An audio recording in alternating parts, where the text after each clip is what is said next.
I'm Aryeh Schwartz alongside Rachel Galligan, and welcome to the Winsidr Show, where it's all about the W. The All-Star pool is set, the Commissioner's Cup is being played, and WNBA Mondays are back with a vengeance.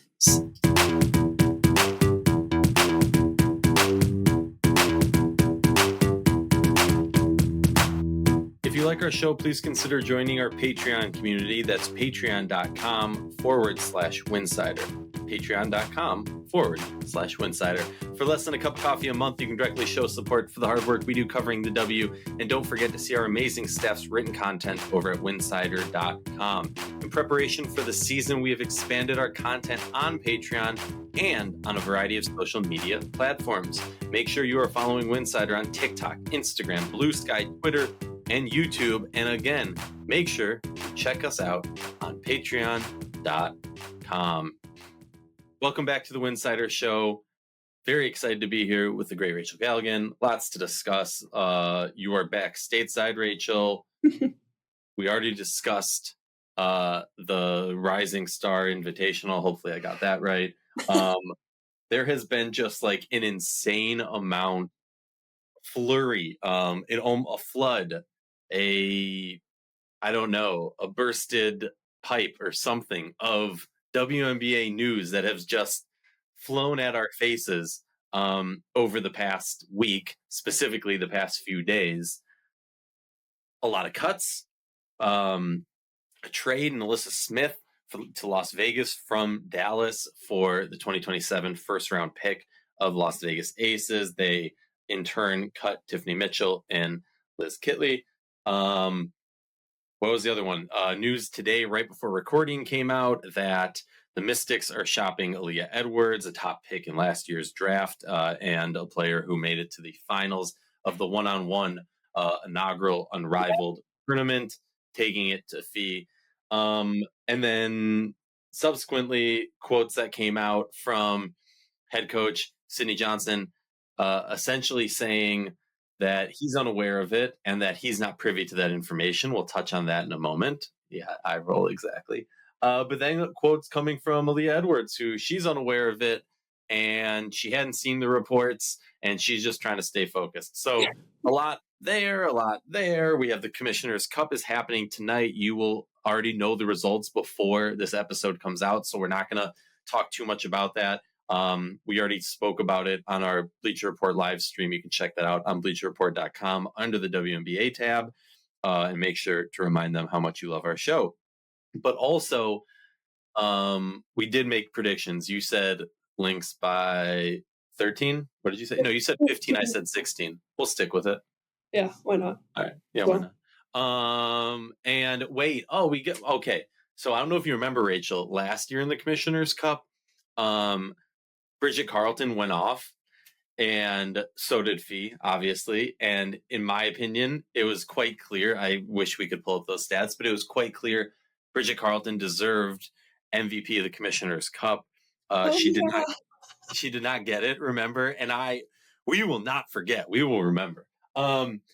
So I'm curious for you, like, is it just point blank Fee's getting Commissioner's Cup MVP? Do you think there's a possibility if Minnesota wins that another player gets it? I mean, it's always possible K-Mag goes off for 35. It's always possible someone else goes off. But yeah, well, I guess if you were a betting person, Rachel, and I know you're not, if you were a betting person, what odds would you take on the field of anybody besides Fee winning MVP of this game? Anybody besides Fee? I don't even know how to explain odds. Well, Clark's not playing. I don't know how to explain either. Do you think, all right, let's put it this way. I will give you 25 cents. You can put the money down that Fee's going to win it and you get your money back. Or you can put the money down that somebody else will win it and you'll get 50 cents. Which you going? Well, it's 25 cents. So at that point, I'm just going to go for go for 25 million, Rachel. I'm going to try to double my money. All right. Yeah, no, I mean, I think there's a very, very, very, very, very strong likelihood, if I had to put my life savings and my possessions down, that Napheesa Collier wins MVP. But that's just like going off of what we've seen so far this year. I do the bigger picture is just kind of the disappointment about not being able to see the Fever at full strength yet again. I just feel Wait, like I just wait though. feel like what? No, I just want to know, when you say full strength, what do you mean? Because unless you've been living under a rock since our last show discussion, the DeWanna Bonner drama has been quelmed, at least for now. She's no longer on the roster. She's no longer actively on the cap. She was waived by the Indiana Fever. So I like where you're going with this. I just wanted to know, is there ever a point this season we'll see them at full strength? That's my point. Yeah. We haven't seen it yet. I think we've maybe that game against New York was as close to a full strength. I think is you could maybe anticipate seeing this team. Obviously, Bonner, and I'm not even just saying Clark's injuries. She has been injury ridden this season, so not having her in the equation obviously impacts the hype around this game and the excitement around this game. In a giant magnitude.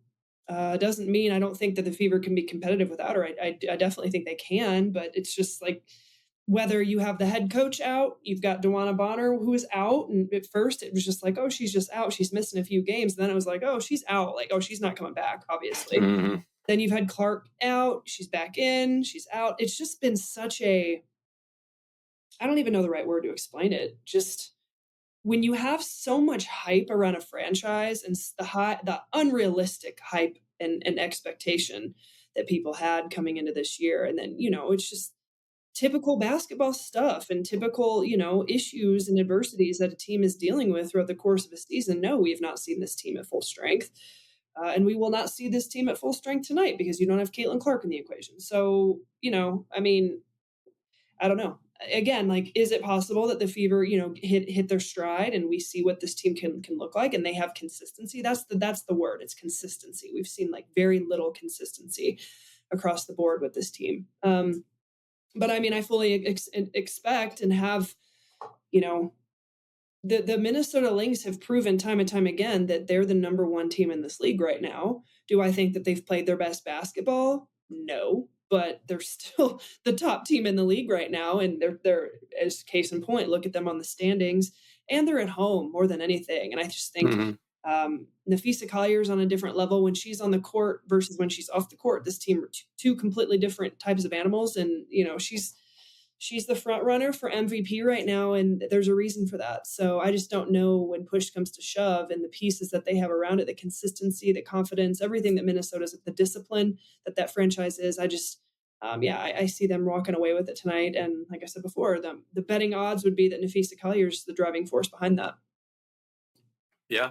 Can't question that. I mean, I will say, actually, now that I'm looking at it, I'm going to push back on that. I was going to say that Minnesota, in comparison to New York, has kind of had an easier schedule so far. But no, I mean, heck, they've had some tough games. They've played Seattle a few times. They've played Phoenix twice. Beating Phoenix both times is impressive. Minnesota and Indiana have yet to play each other this season. So, and I think they've played Indiana's played New York like 2 or 3 times.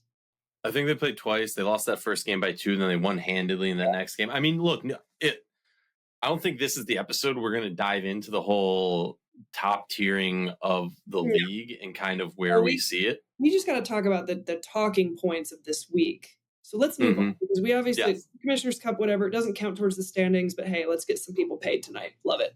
Cool. Expansion. Oh my God. Okay, so I'll say my piece, and then because I know you have more to say on this. No, like I think cash in while you can.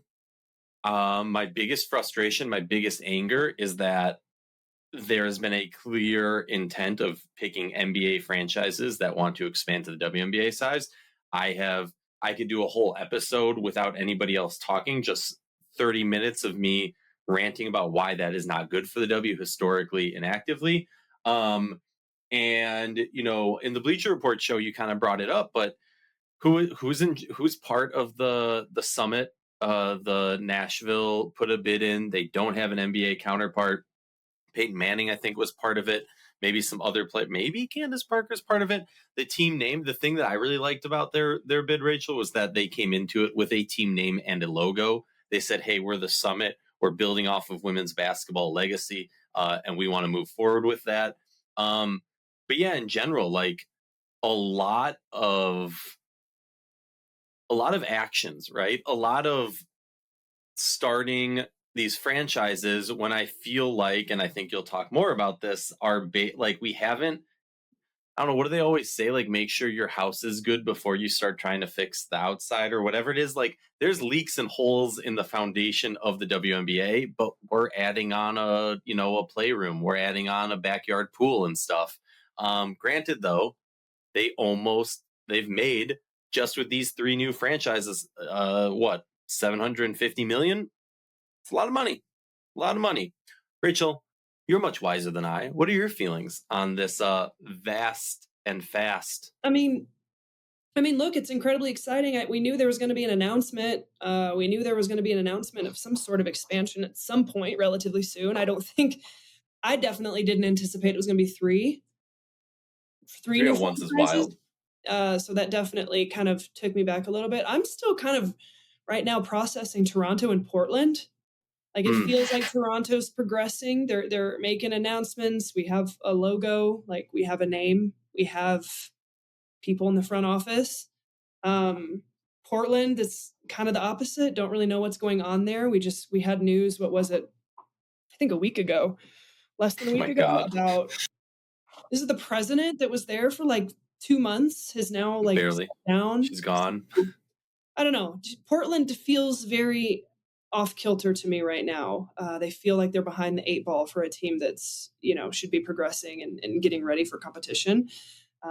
Again, I mean, a lot of these markets we've been talking about for a long time now. I mean, the topic of expansion's been something we've talked about for what feels like 4 years, 5 years at this point. So it blows my mind that we're jumping from what feels like we had 12 forever, at least, in recent years, to now we're all going all the way to 18. I kind of wonder at times, like, I'm very surprised by Detroit. Cleveland, shout out to the MAC. I've been to Cleveland many times. We've had our MAC tournament there. I've spent time in Cleveland, in that arena where the Cavs play. Bringing back some historic franchises in the league. It's interesting, we've done this once before. It didn't work out for whatever reason. Let's give it another try again. Obviously, all NBA markets, I think that's the bottom line here, is if it's the bid is not tied directly to NBA ownership, it's not happening. That's what it is. That's just where we're at. Like they're not interested in any sort of private ownership groups coming together and investing in a franchise. It's the same reason why Denver doesn't have one right now. The Denver bid was not tied to Kroenke and the Denver Nuggets. Had it been, I can almost guarantee you we would have a WNBA team in Denver right now. It was a private group, and they didn't have the facilities, and they weren't willing to put somebody up on a college campus, until they built a facility. That's just not where it's at. They want the facilities. They want the backing. They want that type of security that comes with an NBA franchise. And I mean, you look at the statement from the Tennessee ownership group. I thought that was pretty telling. I mean, to put it out there like that. Like, I've been saying it. I think people have kind of picked up on it, but I don't think people quite realize that that's what's going on here. It comes down to NBA ownership groups. It was Bill Haslam who said, we understand and accept the WNBA's decision today in awarding franchises to NBA ownership groups. Like, he just called it out. Yeah, and I respect that. And I'm sorry, I've been saying this. That is not the way forward for the W. Historically, the NBA has not shown it wants to invest. They for years lied about the revenue the league was making, for the investments that they were making, for the best business practices. I will end it with my whole soapbox of this. We've been following the league for a very long time, Rachel. We've been covering the league for a very long time. When people succeed in the W, they use it as a stepping stone to move on to the NBA. When people are not producing in the NBA, it's very often that they're demoted to the W. Or, you need to prove yourself to get to the NBA. We'll give you a job here. It's used as a stepping stone. It's used in a bad way repeatedly, in a disrespectful way, if you ask me. And I think it's super problematic that the league continues to give a larger and larger percentage of ownership of the league to NBA owners. That's just my 2 cents. But that wasn't the only crazy news coming through. Oh, wait, side note. With Denver, Rachel, why, like, the We part that didn't drives me crazy is if you're bringing a team in 4 years from now, you can build a facility by then. Give Denver well, and 2030, you build a facility. the ownership group was like, we're going to build the facility. We just want the bid. And the league was like, well, we want the facility before we give you the bid, allegedly. I Yeah. think it comes down to, again, the Nuggets are not involved to this point. Kroenke, who owns the Nuggets, has not been involved in any type of WNBA bid.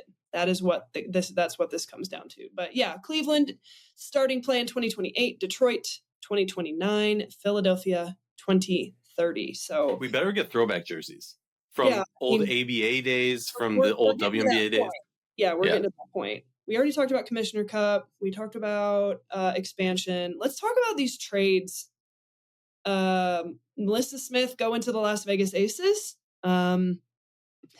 That was, I mean, I literally am like, I got home yesterday from Singapore, which was fantastic, by the way.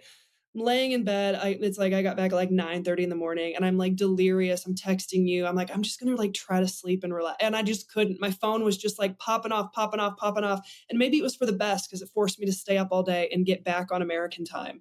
But like, I could not process all the different types of information that were coming through, from all the all-star information that came out to Melissa Smith being traded, from expansion, Smith being traded.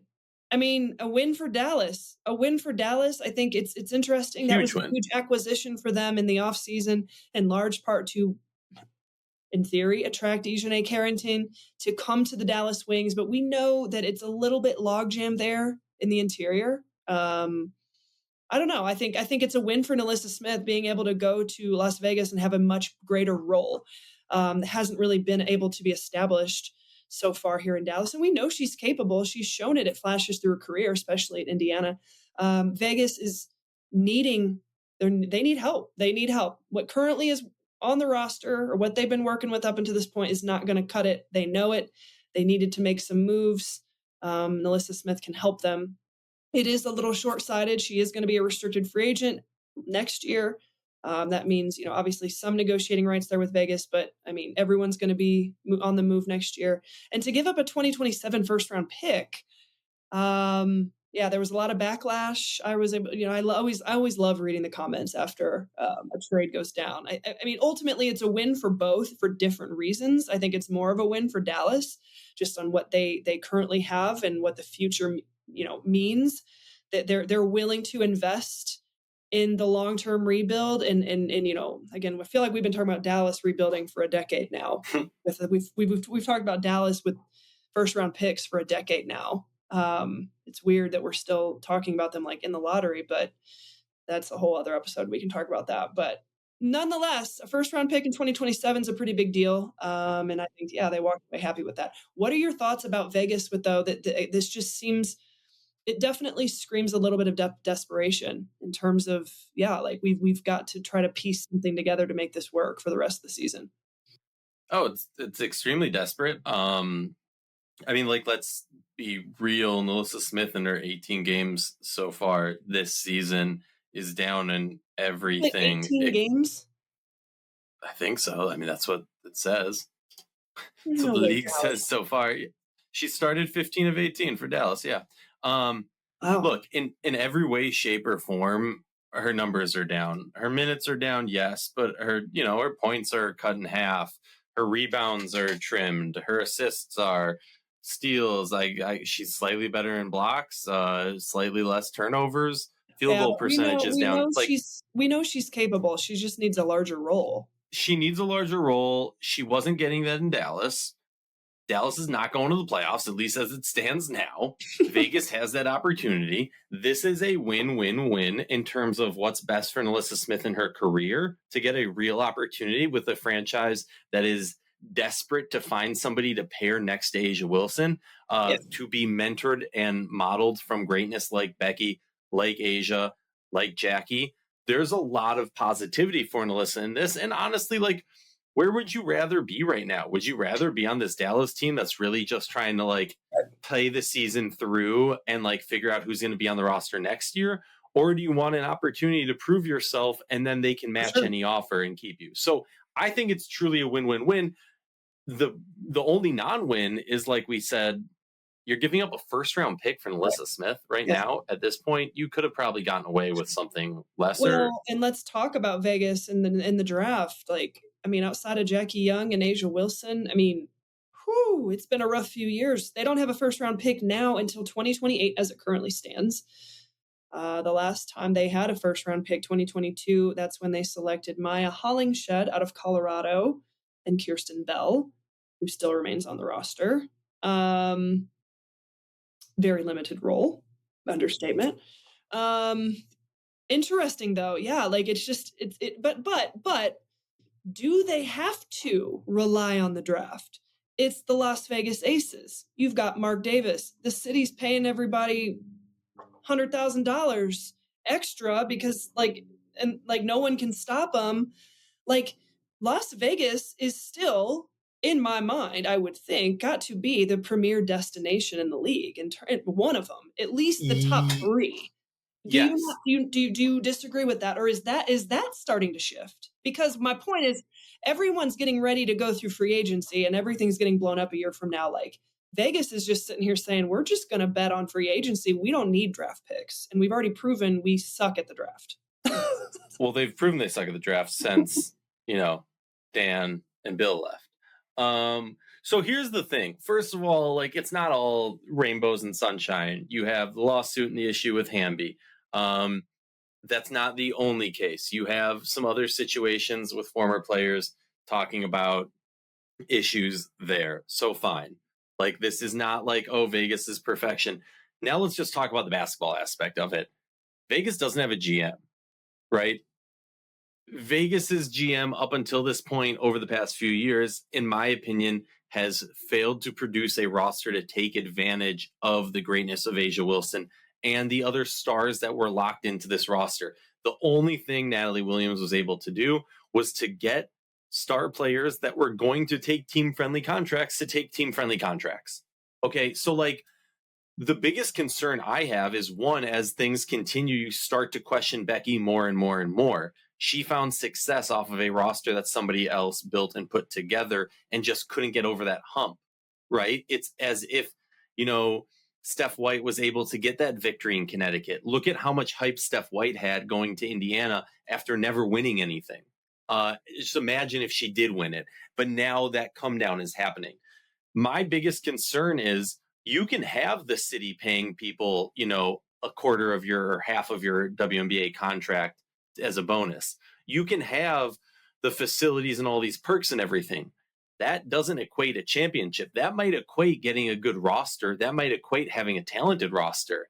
But Rachel, we know it's not about putting together the most talented roster. If it was, that LA team with Liz and Kennedy Carter might have won something. If it's about putting together the most talented roster, Liz in Vegas might have won something, or Seattle in last year with Jewel and all of them might have won something. So it comes down to a lot more of it. I completely agree. They are going to be a destination no matter what.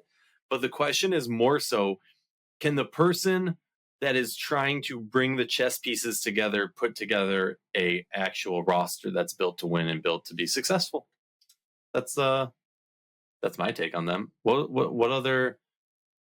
Leah Edwards supposedly is being shopped around, but the coach doesn't know about it. That's just an absurd statement. I'm sorry. What? That's like, should Vegas have targeted Edwards? In my opinion, yes. I mean, maybe you can argue Melissa Smith brings a more of a physicality, and Becky's been talking about needing that more physicality, so I understand it from that degree. But like, obviously I would have to look at the exact cap numbers of it, but just from a brief peek over to her hoop stats on it, you got Leah Edwards. She's cheaper than Melissa Smith, and you would have her for a much longer period of time. You would have the fourth year option for 2027, and then she would be an RFA in 2028. So you would have had her much longer also. I think arguably the question was DC not willing to turn her for just a single first round draft pick? Maybe they're looking for more. Right. Yeah. What else is going on? Well, Golden State's getting their roster back. They decided to waive Julie Van Loo, which was very shocking to me. Like, there's a lot of stuff on social media about it. and you're reading the discourse and you're reading whatever, like the part that sucks for me is like you decide to build a franchise Mm-hmm. like largely based on international players, knowing that this was a year where, you know, a lot of them were going to leave mid-season and come back. Maybe, you know, a question of prioritization in the future, things like this. That's difficult. I've been so high on Golden State and what they've done and how they've performed. I'm just really disappointed in how this has gone down. And maybe there's more to the story that we don't really know. Is just talking heads or as media members. But, you know, Belgium wins the championship. She doesn't, from my understanding, she doesn't stay and really have the celebration and the huge moment with her team and with her country. She gets on the plane, she comes back, she posts on social media that she literally touched down. I don't know if this means she's literally in the airport and finds out. Wait, Rachel, she literally on her social media, if you follow her on Instagram, her story, it was a photo of in the air. I saw that. Yeah, with circled like with a heart over the Valhalla of her all excited to come back home. The only other thing that I will, and then supposedly, as you mentioned, is cut there. The only other thing that I'll add to this was I believe I saw, maybe I'm making this up, I but don't I buy believe the visa thing. Don't even say it. I don't Oh buy no, not that. Okay. Yeah, well, I'll say it just because you brought it up. I There's don't a buy it. rumor that like something about her visa, her being in America. What? That seems. I don't know enough about that. I'll speak to my friend who works in the visas visa all the department. time. I deal with visas. No. The thing that I did see a quote from was from Mike T, who's the head coach of the Belgian national team, talking about how LA was less of a struggle to get. I'm blanking on Julie Alleman, to get Julie Alleman over and to have her leaving the WNBA season. It was less of a struggle dealing with LA than Golden State, I believe, was the quote from Mike T. Just to add a little bit more painting of the picture. That's all. In terms of logistics or in terms of just like what they were agreeing to? It seemed like from Still my implication. California. Yeah, no, it seemed like it was more so the franchise. The franchise was being more difficult about wanting her back and how long she was going to be missing and things like that. Nonetheless, yeah, they're getting a lot of heat for it, and I think it's rightfully so. I mean, again, this is what you agreed upon when you decide to make an investment in top international players, and so I don't know whether it's a punishment thing, whatever direction Golden State is going in. I just don't understand. I don't understand it because I think she's such a vital piece to this roster, but just the way it went, even if that's the case, that's fine. You want to go a different direction. I just feel like it needed to be handled better. Well, that's all right. Yes, point blank, no question. There should have been a communication before anything, and you and I have know this very, very well from the media perspective, from the breaking news perspective of if there's a cut happening, if there's a trade happening, if there's player movement. We have always done our utmost and have delayed things, have not broken things. And this isn't to pat ourselves on the back, but we've always understood that there is a personal element to this. Yes. And if a team goes, hey, we don't want you to, I know you have this information. Yes, it's confirmed. Please don't run it. We haven't alerted the player yet. Oh, exactly. And so for me, I'm saying, yes, Rachel, there is no way, shape, or form that it should have happened in the way that is being perceived by all of us, that she was unaware of it. And then it was just kind of dropped on her lap when she arrived in America. Absurd. Bring back the old phones on the airplanes, Rachel, with the credit card swipe. Call them up. But the thing that I will say, just because you know me, I need to play some devil's advocate. On the flip side, is it purely how they handled the situation, or is it that they bring her back and then they cut her? Because what do you do if the player that you bring in to fill that role is playing better? And they were in camp, and in camp you had that tug of war, and you're like, oh, we got to go with Van Loo. Van Loo's having a good season. She steps out. That next player comes in, has an even better season. It's tricky. It is tricky, and I think it's part of the gamble that these international players have to understand when they leave. And I mean, it works both ways. You're leaving one team to go play with another team in the middle of the season, and there is a certain level of maybe at times that can be taken wrong or be taken in a certain way. I mean, I don't know. There's a whole host of players that left the Golden State Valkyries, left and are now back and set active on the roster. So, I mean, I guess that is a part of the equation. It just sucks. I'm a huge fan of Van Loo. I have no doubt you feel like, there's a ton of teams that would love to have her as a part of their roster. Certainly, it would be nice if like the Sky or someone like that could find a way to bring her in, because I just think she's so good for this league. And then like to have Emma Miesemann posting on social media about you got to remember, she ain't going to Golden State. I think they blew those chances there. Well, yeah, you got to really wonder though, like moving forward, this has been kind of a big deal, like between the international players, like players talk. Like she's super respected. Belgium just won this is a huge deal. And this is how like it's handled. I don't know. Like it's going to be interesting to see how that kind of is perceived moving forward with a franchise that felt so hands-on with international players. But yeah, Miesemann, sounding like there's a really good possibility it could be Minnesota, New York, Phoenix. I think those are the front runners in terms of where she could land. To be determined. Where would you like to see Miesemann end up? Honestly, I think, okay. I think Phoenix could be pretty cool. Phoenix or Minnesota, I think those two would be really cool. With Minnesota, it gets a little interesting. Like we know Emma's not afraid to come off the bench. We know that it would be an amazing 1-2 punch of her and Fee. It adds that offensive firepower they need. To me, you add Miesemann, it puts them over the top. It's that element that they're missing, especially with Carly possibly out for the season with that ankle injury. That's still a question mark. With Phoenix, it's like with Minnesota and Phoenix, it's New York. Like it's almost like the rich getting richer, and like that might impact it more just because. I don't know. What's New York's record in the last 5 games? 1-4. Totally understand, but you're missing your key. And we should talk, and we'll talk probably like come around All-Star time. We can go more in depth because I know you got some traveling coming on, but like we can go more in depth about New York. New York has issues because defensively you demand to have Jonquel Jones. Otherwise, you don't have that interior. They're not 100%. And then what we talked about going into the season, the concern of adding Natasha Cloud. Natasha Cloud is a great facilitator, great floor general, great defender, is not an elite scorer. She's not a shooter. She'll have 1 or 2 games where she goes off a season, maybe one in a playoffs. That's not going to right the ship. And the problem is Natasha Cloud is just a better defensive version of a Allie Quigley.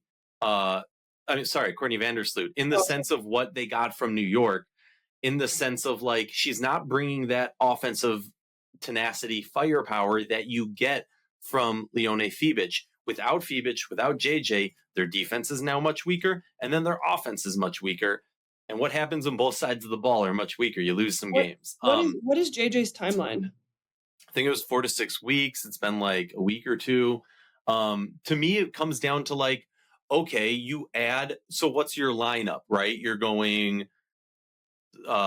Sabrina, you're going JJ, you're going Emma, you're going Stewie, and you're going Fibic as your starting 5. Then Cloud comes off the bench, or maybe you keep Cloud because she has that connection to Emma. Like they've lost 5 of their last 7. Yeah, they've won 1 in their last 4, Rachel. But then on the Minnesota side, you add her there. She can come off the bench. She can start a little bit here and there with Fee dealing with knee and back issues. You can ease Alana Smith's role. You add that offensive firepower. Yeah, you still have some guard concerns, but that's whatever. With the Mercury, it's just like, look, you add Emma, that puts you, in my mind, solidly into that level. Like in my mind, yeah, they're having a great season. They're doing great stuff. They are not on the New York, even though they've beaten New York twice, they are not on the New York, Minnesota level at full strength. I think that puts them into that realm. If she can seamlessly, like enter into that. But again, it comes down to, in what we haven't talked about Bonner yet. Bonner gets cut by the fever. Bonner going? Is Bonner going to end up in Las Vegas? And we know they're trying. We know for sure. We know Vegas is trying. That's why they're making the cuts. That's why they're making these moves. And they need a player like that.